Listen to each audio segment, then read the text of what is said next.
Hello, so in this video we begin chapter 3 and functions, and in this first section we are going to determine whether a given relation represents a function. We are going to evaluate functions, find the difference quotient, and define domain of a function, which is defined by an equation, and we close this section by doing what we call the algebra of functions, which in this case we do operations with functions such as sum, difference, product, and quotient. Okay, so in general, a relation is a correspondence between two sets, call them AX, which is the element in the domain, and the set Y, which is the element in the range. In a relation, each element from the domain corresponds to at least one element in the range. So every time we have a set of ordered pairs, those set of ordered pairs comprise a relation. However, we are going to be interested in a special case of relations for which, in this case, each element in the domain X corresponds to exactly one element in the range. Those are called functions. Also, it's worth noting that not every relation is a function, as we are going to see in the following examples. So here we're giving a few sets of ordered pairs.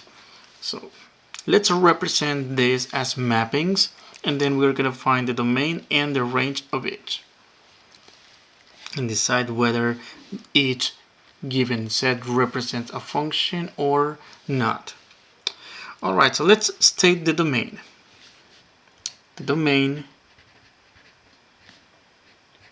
will be the set of elements for which we are going to have the x's. In this case, 1, 2, 3, 4.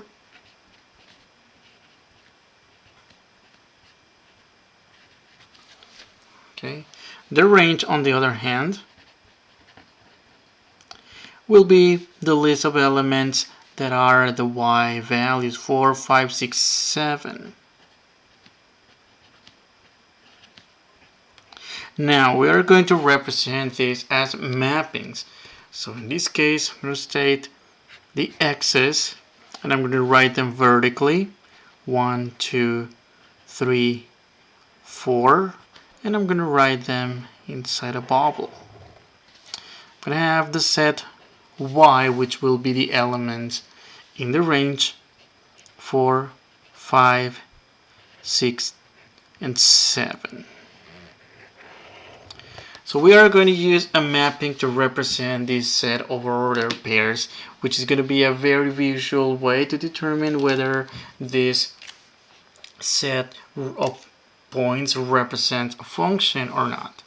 So according to our first point, our first ordered pair, that's telling us that 1 gets mapped to 4.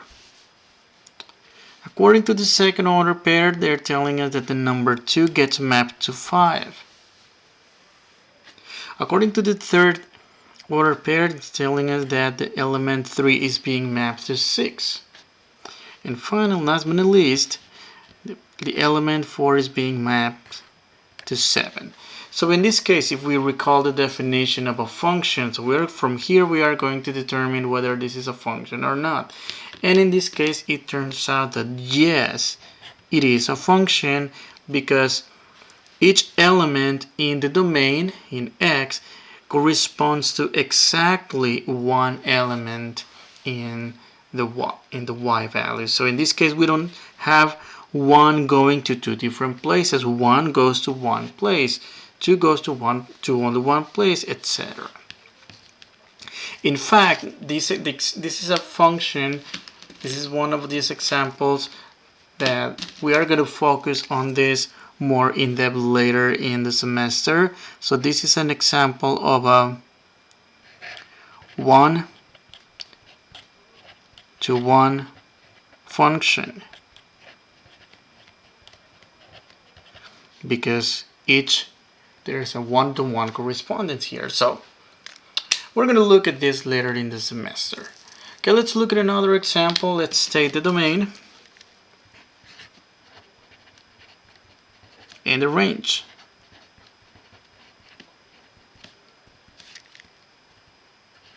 So the domain, it's going to be again the list of all the x values, 1, 2, 3, 6. Okay, and the range, on the other hand, it's going to be the list of the y's. However, notice that the number 4 is being repeated for the y values. We don't need, when we list the elements either in the domain or the range, we don't list the duplicates or triplicates. So we just write it once. So 4, 5, 10, and 10 are the elements in the range. Okay, we're going to use this to write this as a mapping. 1, 2, 3, and 6. And y, which is 4, 5, and 10. Okay, so we are going to do the correspondence by arrows. So according to the first order pair, 1 maps the number 4. According to the second pair, the number 2 gets mapped to 4 as well. According to the third order pair, 3 maps to 5, and according to the last one, 6 goes to 10. So in this case, the question is, do we have a function, yes or no? Okay, if you say yes, then you are correct.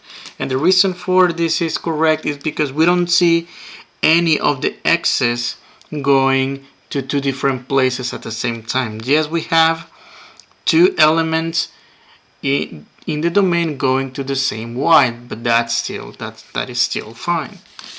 That is still fine. So in this case, yes, we have a function.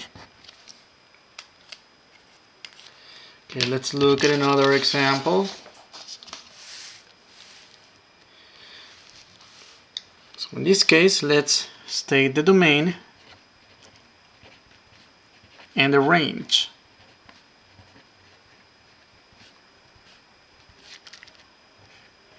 So the domain is going to be the list of the x's. So it's going to be -3, -2, 0, 1, and then there's another -3, which we don't need to write twice. It's okay to just write it once. Alright, and then it's going to go 0, 1, and that's about it. We don't write that -3 twice. The range is going to be 9, 4, 0, 1, and 8. Now let's write this, let's represent this as a mapping. So -3, -2, 0, and 1 for all the elements in the x, in the set x, which represents the domain. All the elements in the set y, which will be the numbers in the range, 9, 4, 0, 1, and 8. Okay, now let's do this correspondence using arrows. So the number -3 goes to 9. The number -2 goes to 4. 0 goes to 0. 1 goes to 1. And according to the last order pair, -3 goes to -8. So in this case, do we have a function or do we not have a function? If you say no, you were correct. The reason for this is not a function is because we have this element, the number 3, going to 2 different places at the same time. So you might want to relate this to real life. So let me ask you the following question. Is it possible for you to be in 2 different places at the same time? Let's say, is it possible for you to be in class and at the beach at the same time? So that's not possible. So that's not a function. Similar, and a little bit similar like the previous example. No, in this case we are not going to 2 different places at the same time. We are going to the same place at different times, which in this case is possible. For example, you go to the cafeteria at 1 p.m. At 1 p.m. you go to the cafeteria, and at 2 p.m. you go again to the cafeteria. It is possible to go to the same place at two different times, as opposed to the other case, we cannot go to two different places at the same time. Alright, so we're going to look at determining whether an equation whether a given equation defines a function. Okay, so in this case, the process that we do is look at the given equation. So typically, what we make sure is to solve the given equation for y. So that's if you will, not exactly a shortcut, but it's some sort of a shortcut. If you look at the equation, if it's already solved for y, so yes, then it is a function. However, when you look at the right hand side and you look at the rule, for example, here the rule for y equals 3x minus 7. So in this case, this rule is asking us to multiply a number by 3 and then subtract 7. If you think of that operation, so for any input, how many outputs do you expect to obtain? So let me just do one example. Y equals, for example, 1 minus 7. Okay, 1 minus 7. So this is going to be 3 minus 7, which is negative 4. Notice for one single input, I obtained only one single output. Okay. If you do this for every number, you will get one element in the domain will give you only one element in the range. In other words, for every single input, you only get one output. So that's why this is a function.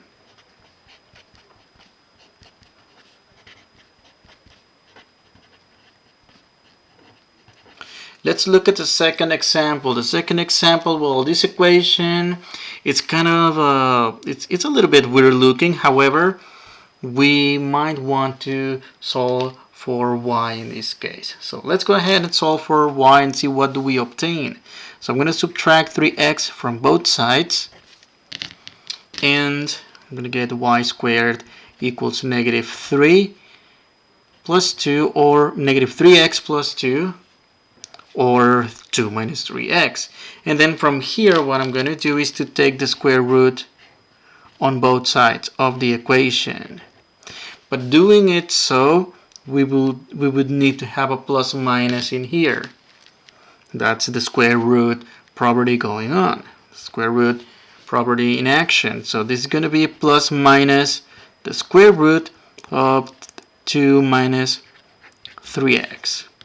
Alright, let's analyze this equation. So the minute you see this plus minus sign, in this case you can tell this is not a function.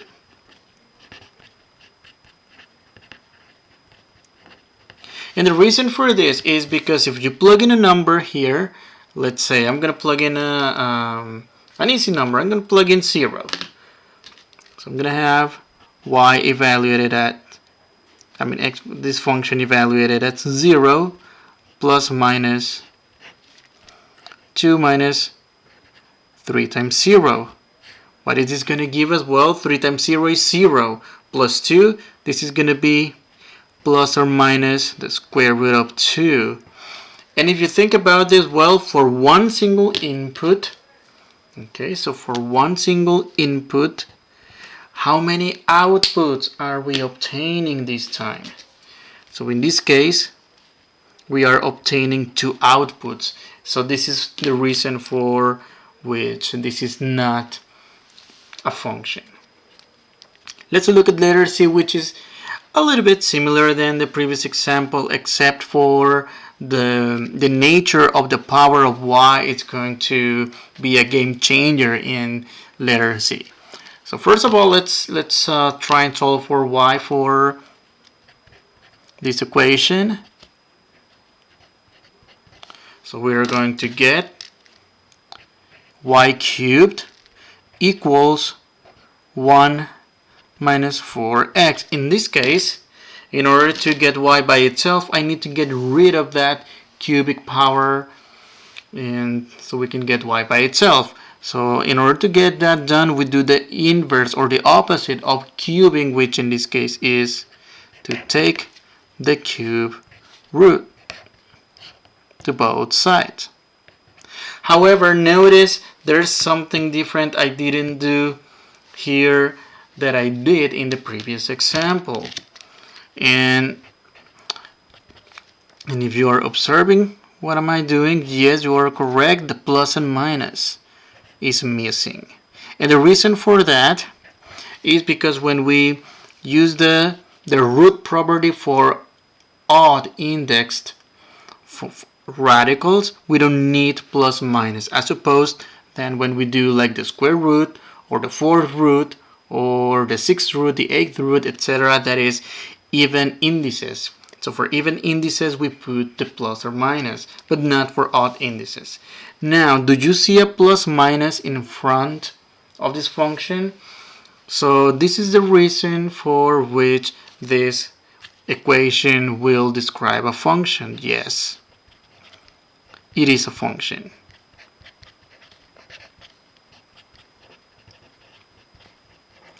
So as opposed to the previous example, I don't have a plus minus giving me a positive output and a negative output. So in this case, I'm only getting a single output. Well, the implied sign in front is a positive sign that we don't need to write.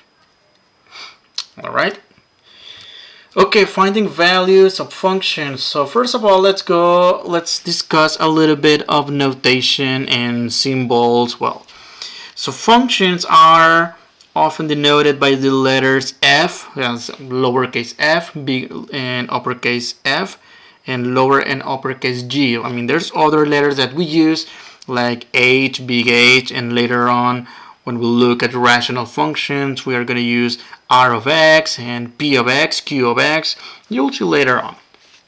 Okay, so if f is a function, then for each number x in its domain corresponding image, it's in the range, it's designated by the symbol f of x, which is read as f of x or f at x. Well, I don't typically see this f at x. I mean, you may see it in other books, but most of the times we use f of x.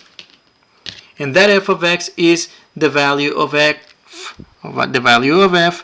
evaluated at the number x. The number x is the input of the function. In other words, the number that we plug in.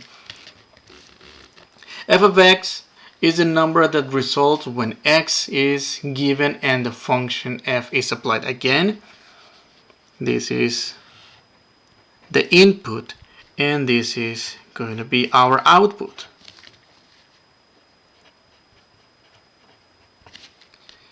F of x is the output. Well, I already wrote it here. Is the output corresponding to x, or sometimes we use this fancy word for output. It's the image of x. All right, let's do a few examples dealing with finding values of functions.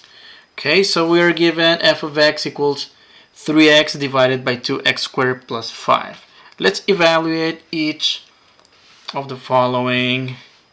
Alright, so when we see f parentheses and then a number inside, this means that the number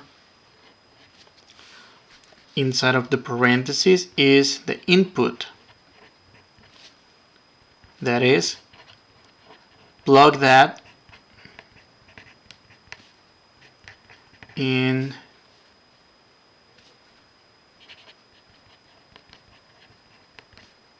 where you see the variable, in this case x.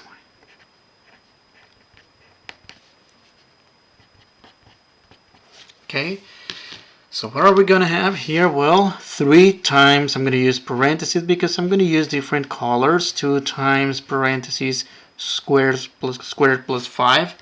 And I'm going to plug in the number assigned for x, which in this case is 0 and 0. So 3 times 0 in the denominator is going to give us a 0. The denominator 0 squared is 0. 0 times 2 is still 0 plus 5 equals 5. But 0 divided by any number other than 0 is going to give us a 0. We're going to do the same with another input. We're going to use the same function but with another input value. So 3 times the input divided by 2 times the input squared plus 5. So in this case, the input is -2, -2. That's going to give us -6 in the numerator.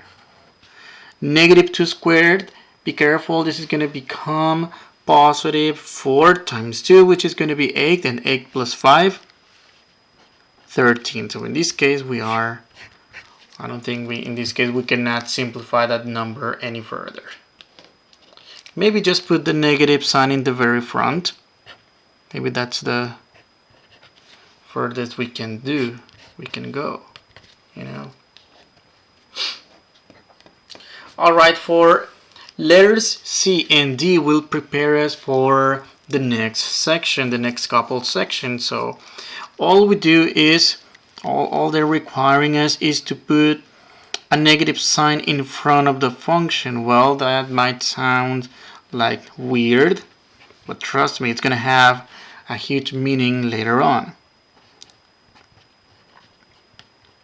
Okay, so in this case, all we do is have the negative of the original function that is given, which is 3x divided by 2x squared plus 5.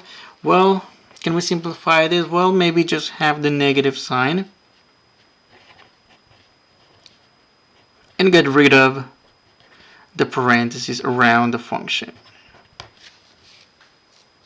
And that's all we do. That's about it. Let's look at letter D. So for letter D, in this case, the input is going to be -x. So in other words, what do we have to do? Wherever you see the letter x, replace with -x. So I'm going to replace this x with -x, and I'm going to replace this other x with -x and simplify. And I'm going to get the following. I'm going to get -3x in the numerator, and in this case -x quantity squared becomes positive x squared times 2, which is going to be 2x squared plus 5. There's not much we can do about this one right here. Well, can we evaluate functions at combinations of numbers and other letters? Of course. Again, in this case, we are going to use the same function, and the input will be 5, the quantity 5a. So this is going to be 3 times divided by 2 times quantity squared plus 5. So in this case, this symbolic operation here is instructing us to replace our original variable x, wherever we see it, replace with 5a. So in this case, let's simplify 3 times 5, which is 15a, divided by, well, careful here, in this case, this exponent 2 will affect both the 5 and the a. So when we square 5, we're going to get 25, but times 2, well, let me keep the 2 here, 25a squared. So in this case, we are going to have 50a squared plus 5 in the denominator and 15a a in the numerator. So this is essentially what we get as a final answer. Well, can we factor anything out? Well, we might want to factor out a 5. It's going to be 25a squared plus 1 divided by, that under 15a. If we if we divide 15 over 5, we get 3a in the numerator and 25a squared plus 1.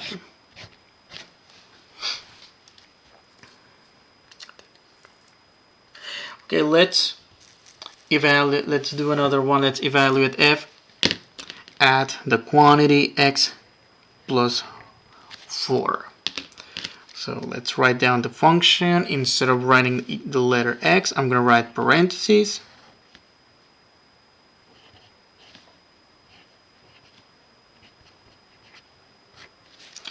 And I'm going to replace x with x plus 4. Alright, so for the numerator, I'm going to distribute.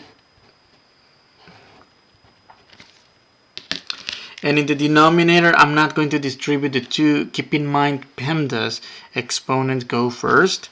Okay, so in this case, I'm going to use the binomial square formula, okay, which I'm going to rewrite right next to the given function. So keep in mind that when you have a plus b quantity squared, this is the square of the first term plus twice the square, plus twice the first and the second, plus the square of the third term, of the second term rather. So in this case, I'm going to have 3x plus 12, that's the result of multiplying 3 times x and 3 times 4. In the denominator, I'm going to have 2 times the square of the first term, which is the square root of x, which is x squared, plus the product AB, the product of these two, which is 4x times 2, that's 8x, plus the second term being squared, which is 16, plus 5. Now, if you got a bit lost on what I did here, well, in this case, what I use is the binomial square formula. However, you always have the alternative to write x plus 4 squared as x plus 4 times itself. Okay, x plus 4 times itself and FOIL.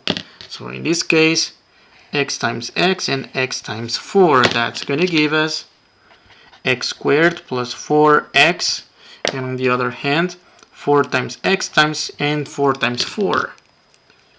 It's going to give us another 4x and 4 times 4, which is 16. Combining like terms, which is these two in the middle, we get x squared plus 8x plus 16, which is the same result as the one I wrote here. One thing to keep in mind, however, and this is a very typical algebra mistake, every time you have a plus b quantity squared, this is not the same as squaring both quantities. Keep that in mind. This is a very typical mistake. This is not how we are supposed to do. Either expand the binomial, that's one, or FOIL. Okay, let me go back to the exercise in here. So I'm going to distribute the 2 over all the terms inside of the parentheses in the denominator, and I'm going to get 2x squared plus 8x plus 16 plus 5, everything as being the denominator of 3x plus 12. The only thing we are left to do here is just to combine these two like terms. That's going to give us 2x squared plus 8x, 16 plus 5, 21.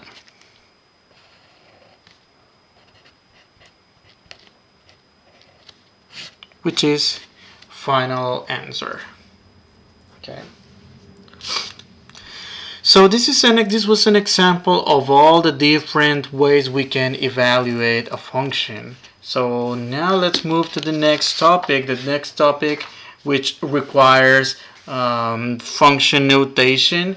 We use that to find the difference quotient of a function. Well, what is the difference quotient and why do we find it? Well, this will be more prominent when you get to your calculus class. So without going into too many details, well, in your algebra class, you learn to find the slope of a line, which is, well, the rise over run delta y over delta x, okay, given 2 points. And it was the slope, the same slope along the line. So there's the same rise, the same run, same rise and run. Now, what about graphs like, I don't know, a graph like this? Okay, I mean, if you observe this curve right here, if you choose a point, there is some steepness at this point. Okay, so at this point there is some rise and some run. Over here there is some rise and some run. Over here there is some rise and some run. But what's different about this graph with respect to the one we learned in basic algebra? Well, in this case the steepness, the rise over run, is not the same all the way through the graph as it is in a straight line. However, in this case we are going to be more, it's going to be more prominent again when you get calculus. So this expression will be basically the gateway to find the slope of a function, the slope of a curve at any point. So you can think of this, for example, if you like hiking. So for example, when you go hiking, there are places that are steeper than other places. So you try to find a road that is not very steep, and as opposed to, for example, the roof of a house, of those houses that have the shape of a triangle, the steepness is always the same. But you go hiking, the steepness is not always the case. It's not always the same, I mean. And we use this formula as a starting point to find those slopes or those steepness. So let's do one example of this. So find the difference quotient for this function. Okay. So number one. Let's see. This expression, the difference quotient, calls for some kind of f of x plus h minus the original given function, and then divide the whole thing by h.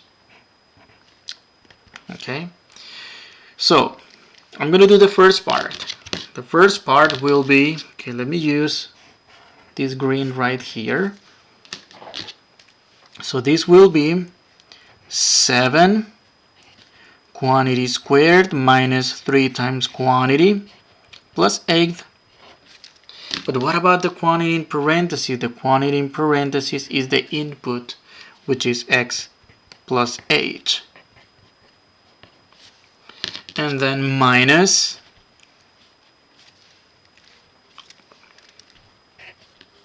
the original function, 7x squared minus 3x plus 8, which in this case I'm going to use, I don't know, let me use a different color for this.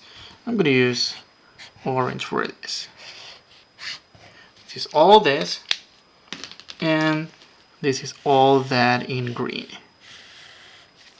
The whole thing we divided by h. So I'm going to expand the binomial for x plus h, or alternatively, if you want to use foiling, you can do by foiling. I'm going to use expanding the binomial, so x squared plus 2xh or 2hx, either way, actually hx, so typically we go in alphabetic order, and plus h squared minus, in this case, distribute 3x minus 3h, and then in this case also distribute the negative sign along all terms inside of the parentheses. So distributing a negative sign basically changes the sign of everything inside of the parentheses. So negative 7x squared plus 3x minus 8. The whole thing divided by h. Finally, well, not finally yet. Next, actually, we distribute that 7 over here. 7x squared plus 14h x plus 7h squared.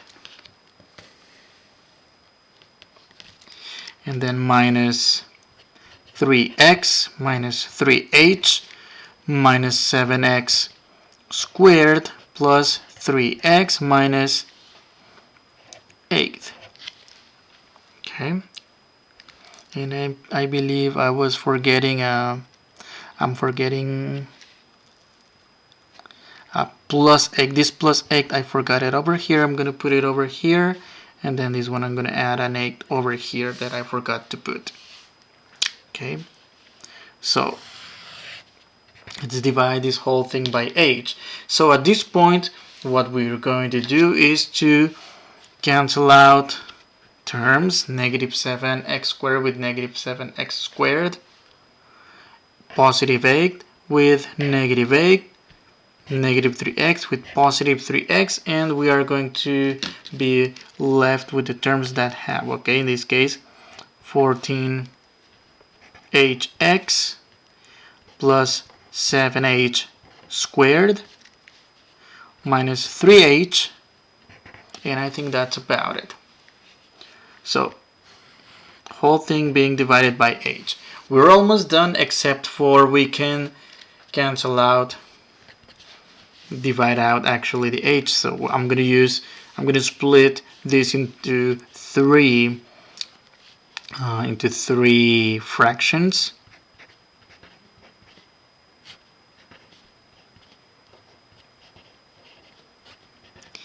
And divide this out. So in this case, h goes away. H goes away, and h squared divided by h, we are left with only one h. So we're left with 14x plus 7h minus 3.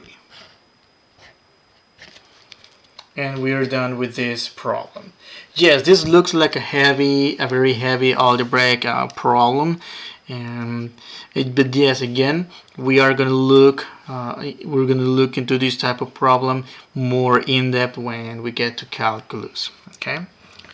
So now let's find the domain of a function defined by an equation. So given some function like this in explicit form, so how do we find the domain? Well, so we start by saying that the domain is a set of all real numbers, and this is going to be true for polynomials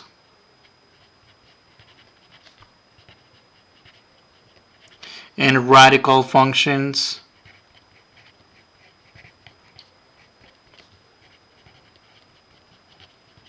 of odd index.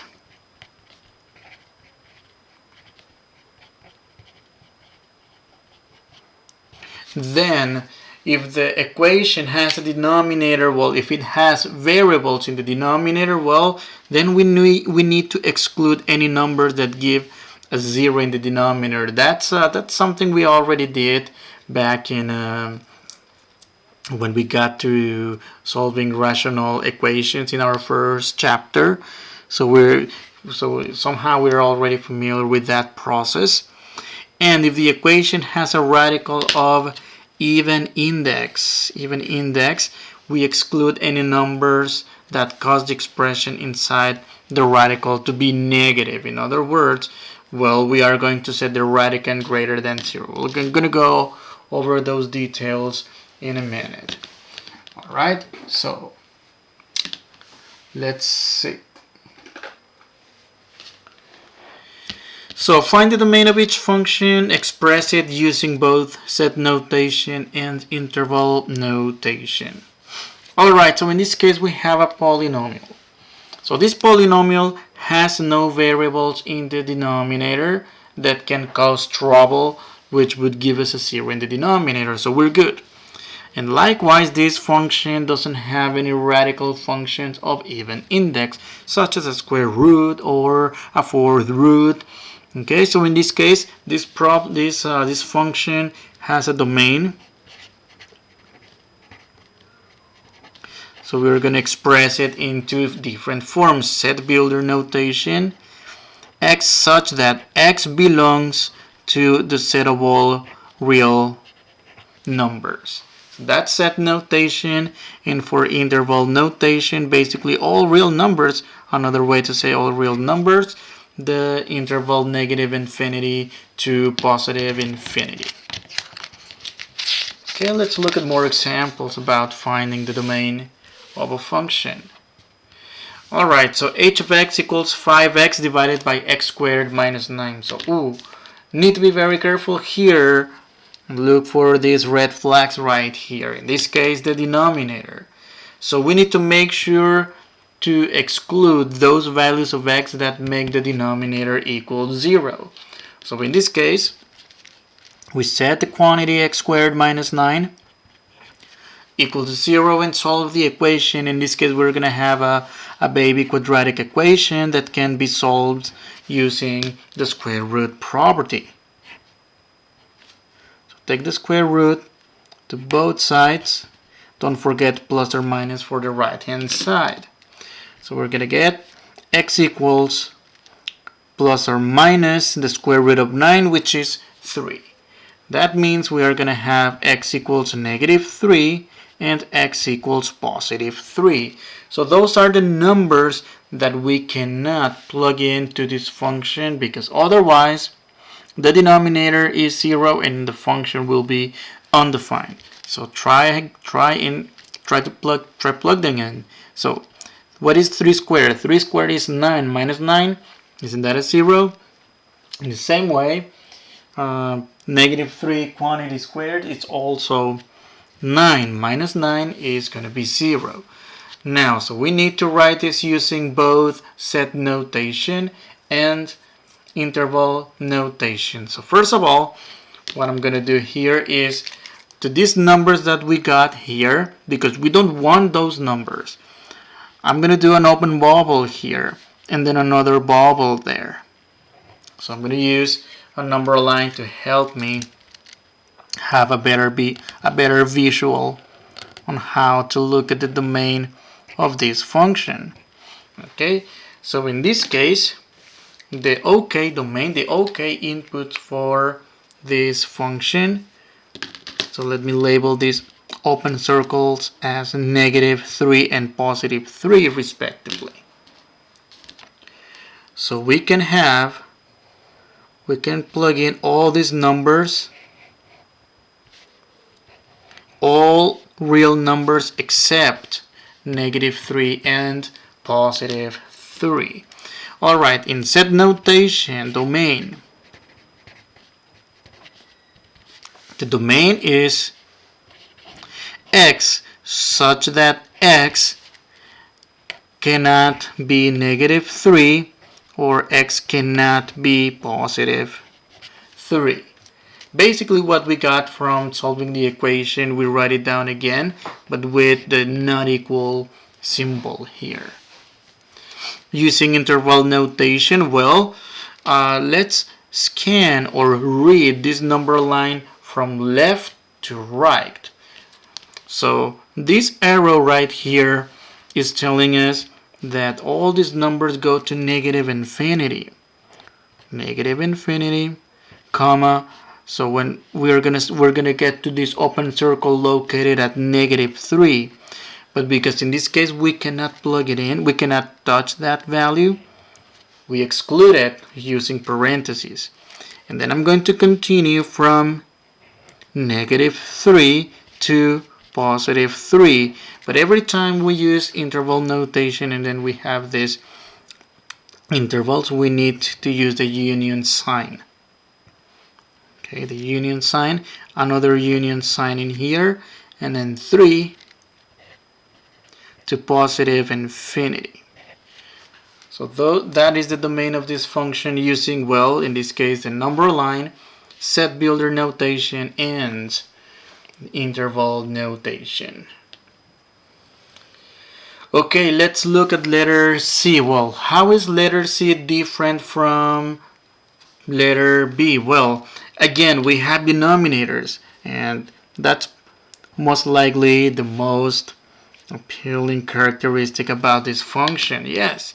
Okay, so let's find the values for which the denominator is 0. So let's solve this equation. So we're going to have x squared equals -9. And then to get x by itself, take the square root on both sides with a plus or minus to the right hand side. However, look at the solution to this equation. X equals plus or minus the square root of a number, and in the negative it's going to be the number and whatever, in this case the square root of 9, which is 3, and the letter I. However, when looking for the domain of a function, we're looking for real numbers, non-imaginary numbers. So in this case there are no restrictions, so the domain will be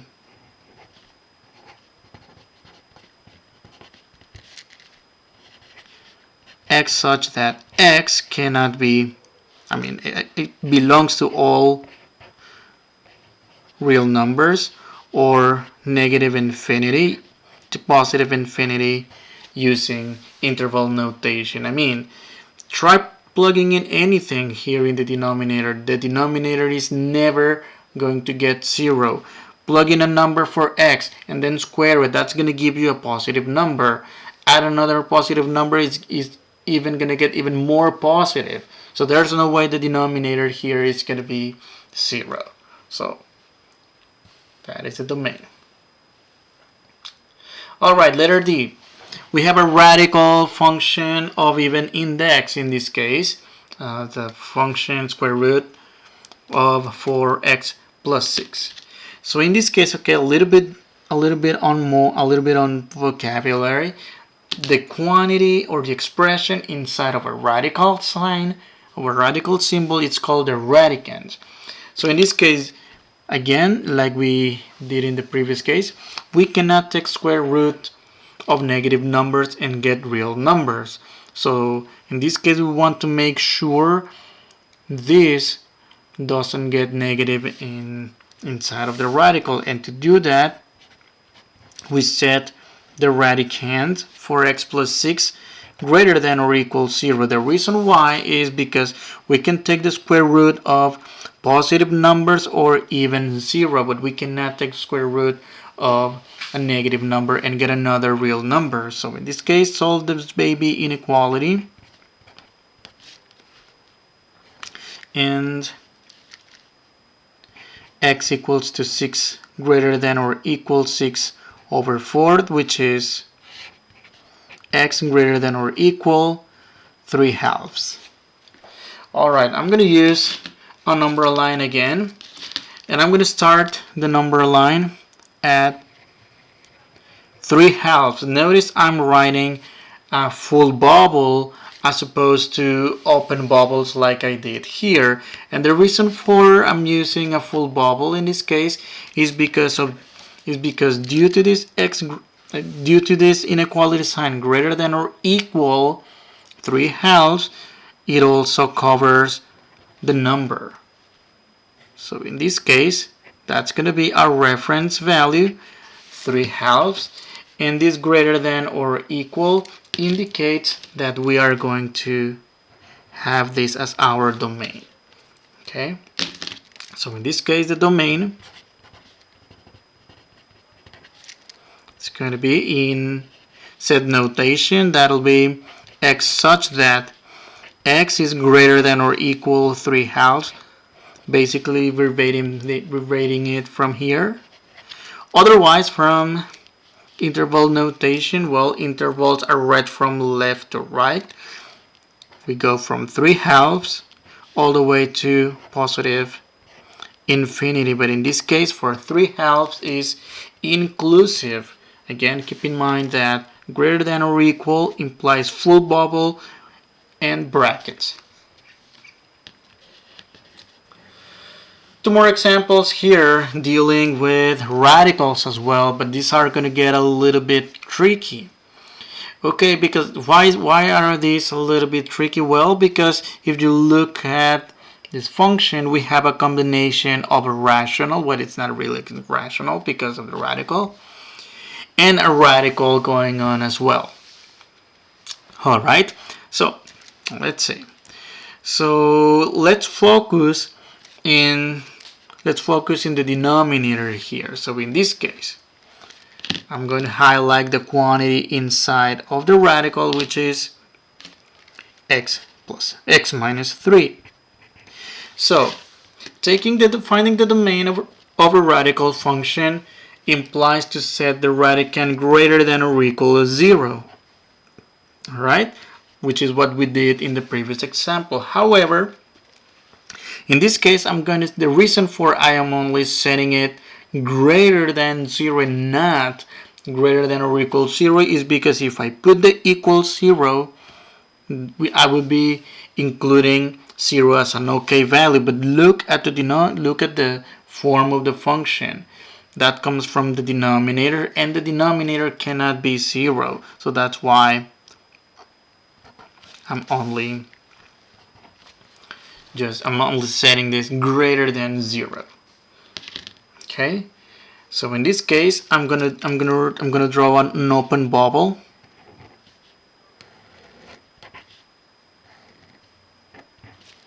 and that's gonna be for the value 3. And in this case, again, greater than, it's to the right of 3. All the values to the right of positive 3. Okay, so the domain of this will be,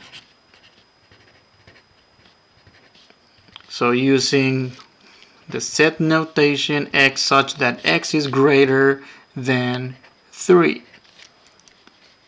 Using interval notation, it starts at 3 and goes all the way to positive infinity. However, as opposed to the previous example, I'm not going to use brackets. I'm going to use parentheses for this. Okay. Alright, let's look at letter F. Finally, F. So, we're going to have a combination of two ideas here. Number one, that the denominator cannot be 0. So in this case, on the one hand, x minus 5 cannot be, okay, let's set it equal to 0, so that's x equals to 5. So that's the number that cannot be in the denominator, because otherwise that's going to be, the denominator is going to become a 0. Okay, so that goes from here. Let me just highlight just so you can see the consistency with the steps and all that. Now I'm going to use orange here to highlight. Now I'm going to set the radicand 3x plus 12 greater than or equals 0. In this case, it's okay to have a 0 in the numerator. So 3x is greater than or equal negative 12, and x greater than or equal negative 4. What did we do here? Subtract 12 to both sides and then divide both sides by 3. Okay, so let's highlight this with the corresponding color. Alright, so what are we going to do here? Well, you know what? I wish I used blue in this case. Instead of orange, I should have used blue because of the following. So in this case, I will find the intersection between two sets. So number one, it's going to be x cannot be 5. So the number 5 is roughly here. Okay. And for the second set, we are going to have everything greater than or equal negative 4. So I'm going to go to negative 4, which is somewhere maybe here, you know. It doesn't have to be exact. In fact, I'm not adding numbers to the line, just as long as it is consistent with the numbers being in the correct order, the smaller and the larger. Okay, so I'm gonna use the pink color for the first set. Okay, and let me state that this is a 5 and this is a negative 4. So 0 is somewhere in the middle here. Alright, and I'm going to use blue instead of orange. I'm going to use blue for a reason that you will see soon. So I'm going to highlight. Okay, so let me call this set A, set B. And in this case, well, to find the domain of the overall function, I'm going to do the intersection between these two sets. In other words, I'm going to do A intersection with B. And how do we do that intersection? Well, I like doing what I call a sandwich of these two sets. Okay, I'm going to put them, suppose you can put this one on top of the other one. Okay.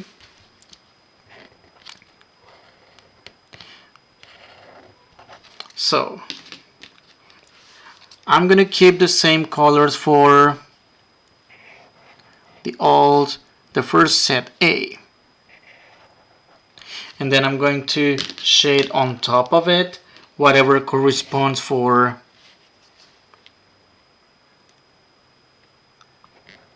the second set. But be careful here with the hole right there. Okay. So in this case, the combination of blue and pink is going to give us purple. So in this case, the intersection will be the purple, the intervals in purple. So how are we going to write this? Using interval notation first. So using interval notation, I'm going to go from negative 4 to 5. But in this case, parentheses for 5 because we cannot touch that value, union 5 all the way to positive infinity. Okay, now how are we going to write this domain using set builder notation? So again, if you recall from the material cover last week on inequalities and set notation intervals.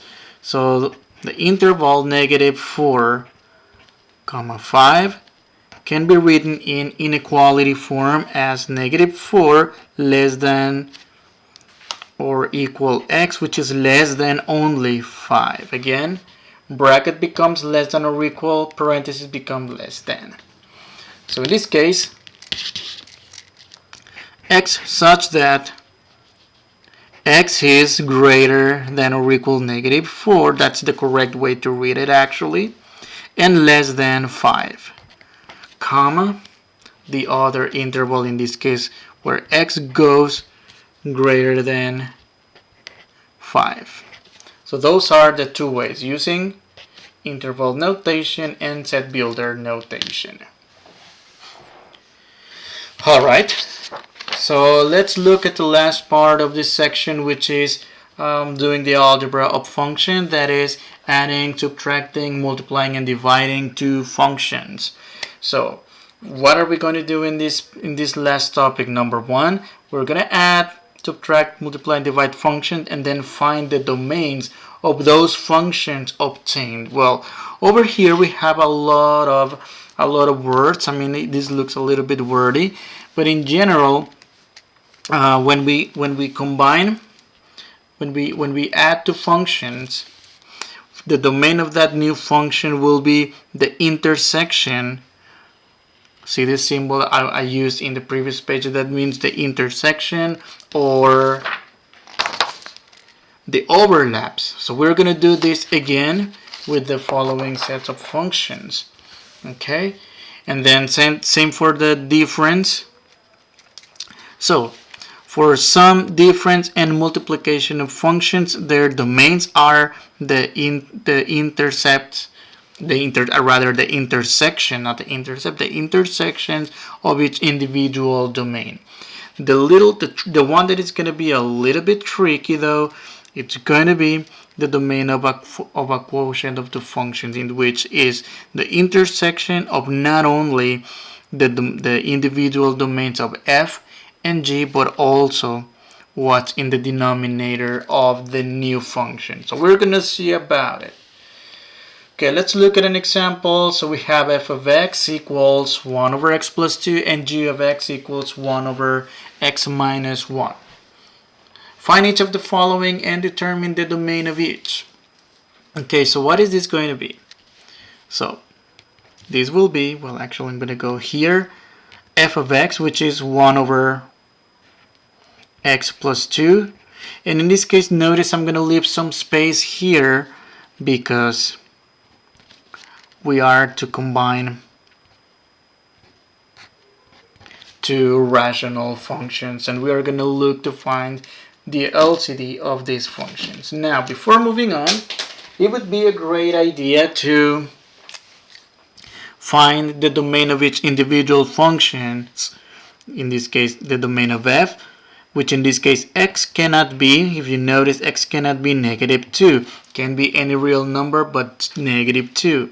And likewise for the second function g of x, x can be any number except whatever makes the denominator equal 0, which in this case it cannot be positive 1. This is going to be useful for every single step that we are going to perform when finding the domain of each new function. So in this case, the denominators are the same. We're going to combine this together.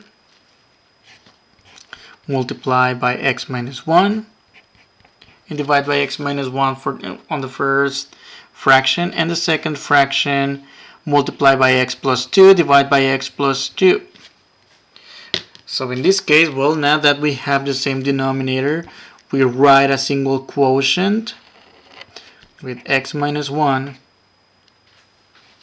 plus x times x plus 2, x plus 2, x minus 2, which in this case this will be, well, I'm going to distribute this to get x minus 1 plus x squared plus 2x. The denominator will remain the same, x plus 2 times x minus 2. Okay. Let's combine like terms here. So 2x plus x is going to be 3x, and I'm going to start by writing the quadratic term first, which is x squared, and then plus 3x minus 1, and then divide that by x plus 2 times x minus 2. X actually not minus, x minus 1 rather, not minus 2. Okay, should be minus 1. Okay, my silly mistake. Okay, now we are going to find the domain of that function. So what are we going to do to find the domain of that function? Well, so we are going to find the intersection of two sets. Okay, so I'm going to find the intersection of two sets. So I'm going to write this first set for which x cannot be negative 2. So I'm going to say negative 2 is roughly here. And x cannot be positive 1, which is roughly here. Okay, so this is the set A, the set B. And this time I'm going to use purple.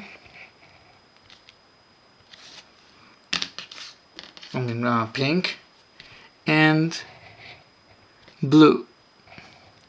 Okay, so I'm going to put this set on top of the second one, or the reverse, the second on top of the first. Imagine you can do that. You're doing a sandwich. Okay, so this sandwich will be represented in fancy notation as A intersection B. In this case, let me save the bubbles here. So for the pink part,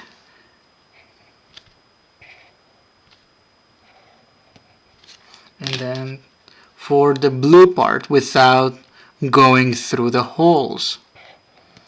Okay, so in this case, using interval notation, the domain will be, again, this arrow means this is going all the way to negative infinity and stopping at, okay, let me add the numbers here, negative 2, 1, negative infinity to negative 2, union negative 2 to positive 1, union to 1 to positive infinity. So that's the domain using interval notation. Now, let's write the domain using set notation. X such that, well, from the picture, the values of x that x can take is all real numbers except negative 2 and except positive 1. So x cannot be negative 2, x cannot be positive 1. Okay, let's do the second part of this problem. So this is going to be a little bit similar. So in this case, instead of doing the addition, we're going to do the subtraction of these functions. Okay, so we're going to have f, which is 1 over x plus 2.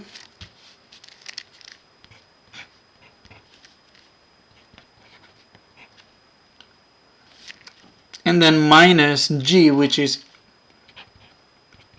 x over x minus 1. Oh, well, in this case I didn't leave enough space for missing factors. Well, I guess I'm going to put it over here. So x plus 2, and x minus 1, x minus 1. So I'm going to write this as a single fraction. So this will be the same as x plus 2, x minus 1, and x minus 1 times 1 is going to be x minus 1, and then minus, careful here, x times x plus 2. So the next move here is distribute the x over the x over the x and over the 2. So x minus 1 minus x squared plus, actually also minus 2x, and divided by the same denominator. We keep the same denominator. Combining like terms, we are going to get the following: negative x squared, negative 2x plus x, that's going to give us minus x, and then minus 1.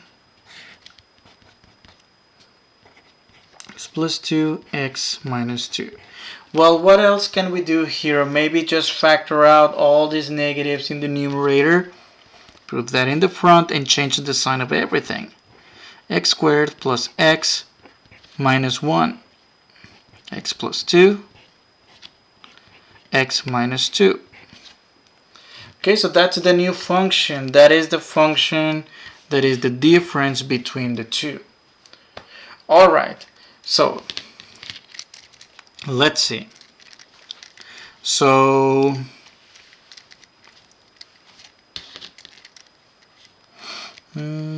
again, the domain of A is all real numbers except negative 2. And then for the other function, G, let me call that B, the set B. That's going to be 1,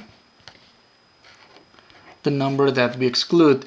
If you look at this, it's going to look exactly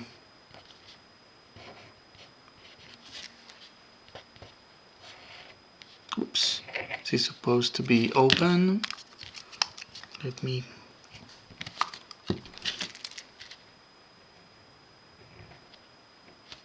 and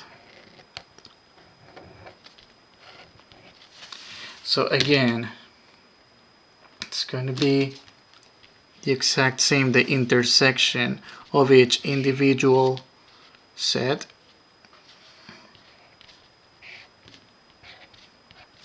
I mean the intersection between these two sets. And it's exactly the same as what we had from the previous step. Okay, I'm just going to write it down real quick. So negative infinity to negative 2, union negative 2 to 1, union 1 to positive infinity. Using set notation, x such that x cannot be negative 2 and x cannot be positive 1. Alright, let's look at letter C, the product of the functions, the product of the function f and the product of between the function f and g. So in this case, this will be equals to 1 over x plus 2 times x divided by x minus 1. And in this case, there's nothing really interesting to do other than writing this as a single quotient, x plus 2, x minus 1, x in the denominator, x in the numerator. Now, going back to the guidelines for the domain, again, we mentioned that the domains of f, of the domain of the sum, the difference, and the product, they are exactly the same. I'm not going to do the domain, I'm not going to do these number lines anymore. So what I'm going to do this time, I'm just going to copy this. Negative infinity to negative 2, union negative 2 to 1, union 1 to positive infinity, or using set notation, x such that x is not negative 2 or x not 1.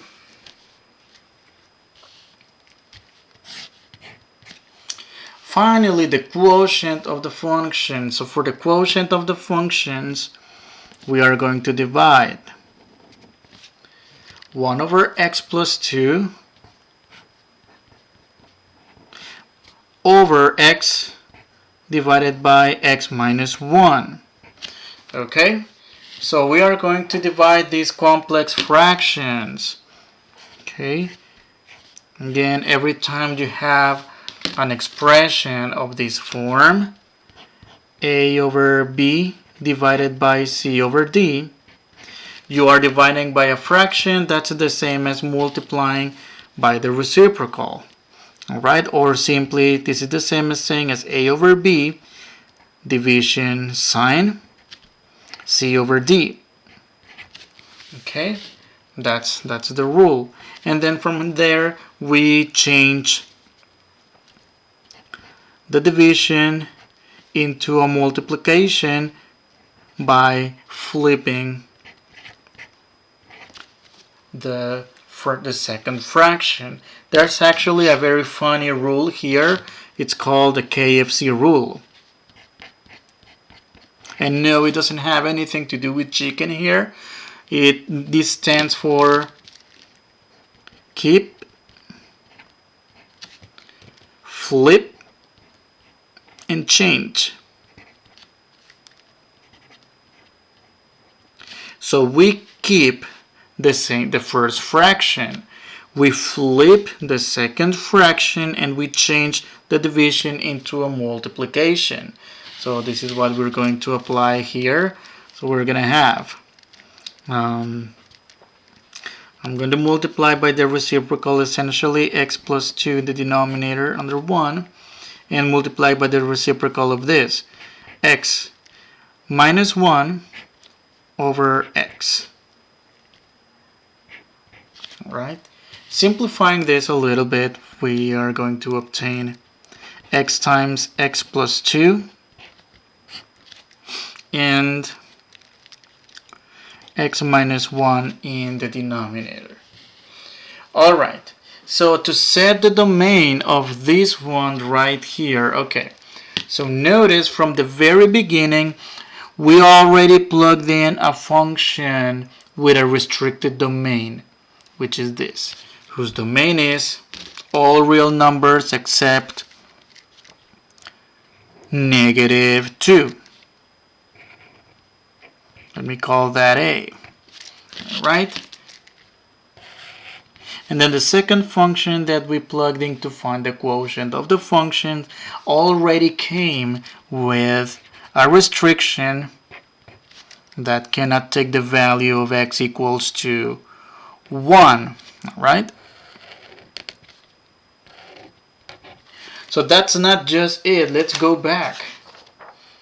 Okay, so when we take the quotient of the function, we get some function of this form, f of x over some new g of x. Notice the form of the new g of x. This is the new g of x. X times x plus 2. Well, the x plus 2 we don't consider again because we already have it here. And x plus 1. Now the one that we consider in addition, it's going to be a third set, c, which will be, it cannot take the value of 0, because if you plug in 0 here, the denominator is going to be 0.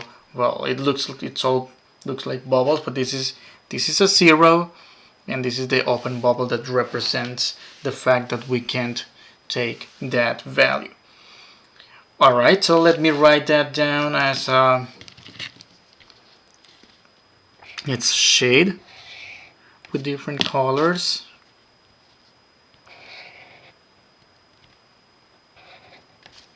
And for the third, well, I'm going to use orange here.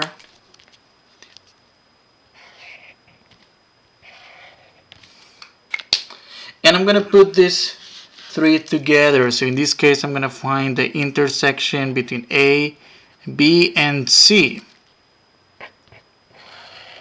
Oh, come on. I needed room for open bubbles. So I'm going to have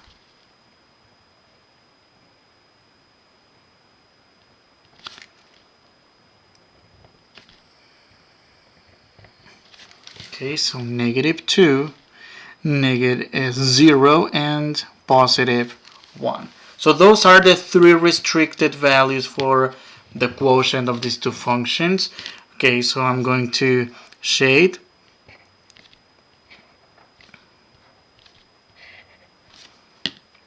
Okay, and then on top of this, the blue part, which is everything but whatever is in the holes.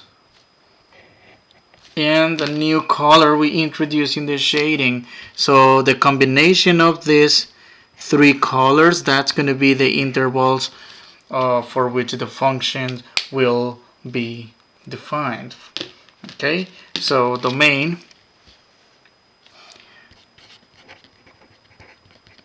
Using interval notation, this is going to look a little bit big. So negative infinity, so we go from to negative infinity and stop at negative 2. Union from negative 2 to 0. Union 0 to 1. And union 1 to infinity. Using set notation, x such that x cannot be negative 2, x cannot be 0, and x cannot be positive 1. Okay, so with this exercise we finish this first section on chapter 3. I'll see you on the next video.